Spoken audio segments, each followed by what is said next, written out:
Deputy Prime Minister and Agricultural Minister Barnaby Joyce joins us from Canberra now. Barnaby Joyce, thank you for your time.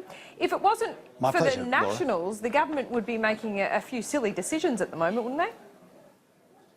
Well, look, I think it's the coalition has made the right decision. The right decision was to make sure that we keep our labour requirements so that we can get our permanent plantings off. This brings real money into our economy. It brings real money into regional towns. It gives us the capacity to basically balance the books once more. It adds to the fact that rural exports are now our second biggest export after iron ore.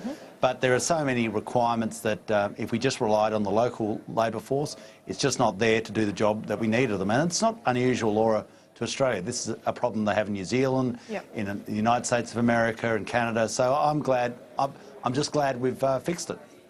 Will this reverse the damage that's already been done? Because it seems curious now, in retrospect, how the government ever landed at 32.5%.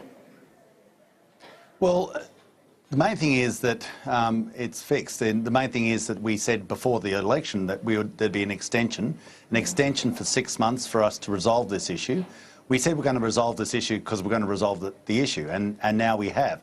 Now, I also note the Labor Party in their commentary. You've got to remember the Labor Party booked the increase in the backpacker tax. They booked that. They never ever proposed what they were going to do to remove it. They never ever proposed an alternative policy. So once more, they were always the oracle of commentary and never the vessel of a solution. We've solved this problem, and now we can, as we've said, we've paid for it, we've solved it, and now those workers who we've told would have it solved can continue to come into our country so we can earn the export dollars that we get from them picking blueberries and picking mangoes and working on cotton and also working in the hospitality industry. But many farmers cleaning your sheets and cleaning your rooms. Many farmers had said that already this had done some damage. So how have you landed at 19%? And will that fix things? Because, I mean, I look at New Zealand, for example, and they have a tiered system of tax for backpackers. If you earn up to $14,000, the tax is 11%. If it's up to 45, it then goes up to 18. Why haven't you gone down that path?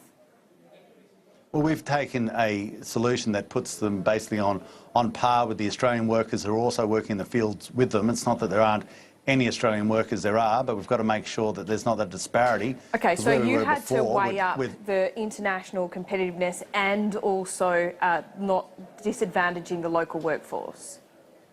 Yes, I think that's obviously vitally important, because what you can see in many of these instances is that we had a rate prior to this, which if we hadn't brought in some form of tax, then we'd have people from overseas on zero tax rate working next to you or your listeners. Who would have been on a higher rate. And they, naturally enough, would have said, well, we live here, this is our nation, surely you should be paying some tax to be using our hospital, our roads, our facilities, and for that benefit, you also get to take home some money. We are getting pretty close to harvest time, and I know there's different cycles right across Australia, but there's also a $10 million campaign for the tourism industry, I understand, in this package. Will part of that campaign be directing and making up that lost ground, making sure that the fruit pickers are getting what they needed, making sure that there's a drive to get those overseas workers to the places that they're needed most? Well, it'll be a part of advertising that you can come into this nation, you'll be able to get yourself a visa that will get you out into the countryside or get you work in some of the hospitality industry.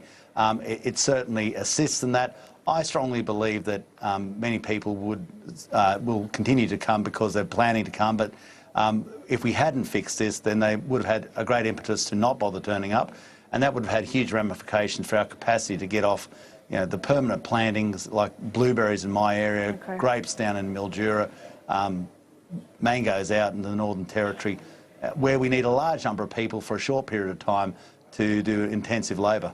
Now, the passenger movement charge, just quickly, is going up to $65. There has been some complaints from the tourism industry that this will be a deterrent from people coming to Australia. I can't see it, but I don't know whether the government's done any modelling on this. Now that it's built into basically a ticket price, people don't have to hand over that money at the airport. I can't see it as a big problem. But does it have any effect, or is it negligible? Well, look, if someone's going to decide not to come to Australia for a cup of coffee, because it's an extra $5, then I think that it was probably they weren't going to come in any case. Remember, the Labor Party put that charge up by $11 in 2008 and a further $6 in 2012. So when we see it $17 through their period of time, this means we've put it up by $5. Okay. I'm quite happy in the comparative analysis that we've been a lot fairer than the Labor Party ever would be. Sure, but you're the party of lower taxes. Is that still the case of the coalition? But not when it comes to foreigners, obviously. Well, it's, as you said, it's in the price of a ticket, an extra $5. Let's be frank, it's neither here nor there. If you seriously are not going to come here for what would in Canberra cost you the price or a cup of coffee, then you probably weren't going to come in any case. It's a pretty poor excuse. Deputy Prime Minister, I'm not even going to ask you about same-sex marriage today. Thank you for your time. Thank you. Thank God for that. See ya. Speak to you soon.